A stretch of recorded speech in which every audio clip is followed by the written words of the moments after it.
Vamos a compartir con ustedes los detalles de la conferencia de salud de hoy porque ya veníamos anticipando en los últimos días que ha aumentado considerablemente la cantidad de personas que van a hacerse los testeos para saber si tienen o no COVID, y esto evidentemente se va reflejando también en números positivos en cuanto, por supuesto, positiva a la enfermedad.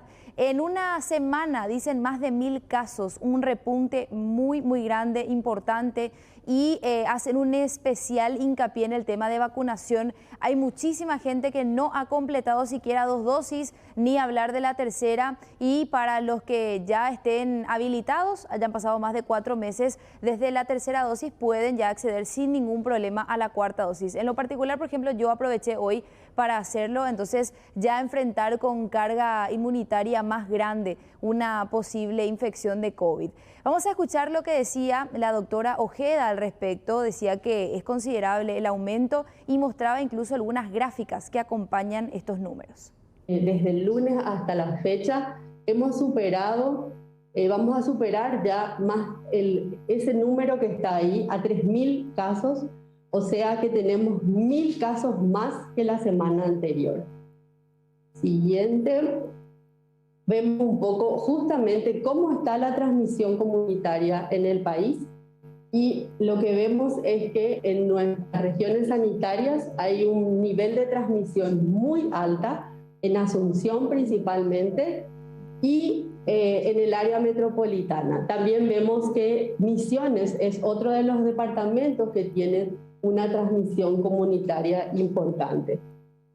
Esto, cuando lo trasladamos a los distritos, aparte de Asunción, vemos que dentro del área metropolitana de Asunción están en color naranja Fernando de la Mora, Lambaré y Ayolas, ¿verdad? Y nuevamente Asunción acumula la mayor cantidad de casos, ya después algunas ciudades del departamento central, y una que llama particularmente la atención es Ayolas. Por detrás, decía, quedaron las otras enfermedades respiratorias, que si bien hay muchas realmente, muchos casos, por ejemplo, si hacemos un ranking, el primero de la primera enfermedad que acumula mayor cantidad de casos sería el virus sincitial respiratorio, después el metaneumovirus, influenza, y cerrando también con el adenovirus. Ya también después ella hacía un detalle con respecto a la cantidad de internados en la actualidad y el aumento de los casos de fallecidos. Escuchamos lo que decía. En estos últimos 10 días habíamos superado ya el promedio de ocupación de camas de 70 en toda la semana anterior, y lo que puedo comentar con el reporte diario de esta semana es que a partir del lunes superamos ya los 100 en cuanto a ocupación de camas de manera diaria, ¿verdad?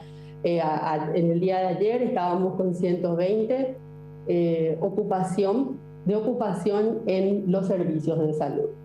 En cuanto a las UCIs también, para esta semana estamos cerrando una media de 16, que va también en aumento en relación a lo que veíamos la semana anterior.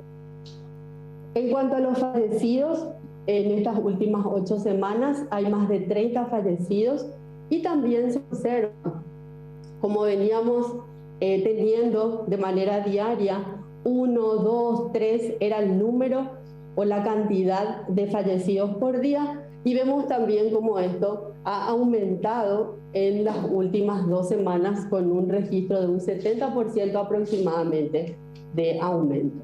La doctora Ojeda también decía que hay que revisar un poquitito la página del ministerio, porque ahí se actualizan cuáles son ahora las indicaciones para realizarse el hisopado y saber con efectividad si es que es positivo o no el cuadro. Ahora hablemos y nos vamos a enfocar en lo que tiene que ver con la ocupación de camas de unidades de terapia intensiva. Hoy por hoy hablamos de un 90% de ocupación, y hacían la diferenciación. 35% corresponde a los cuadros polivalentes y un 65% son por cuadros respiratorios, y allí entra todo, COVID y demás afecciones también.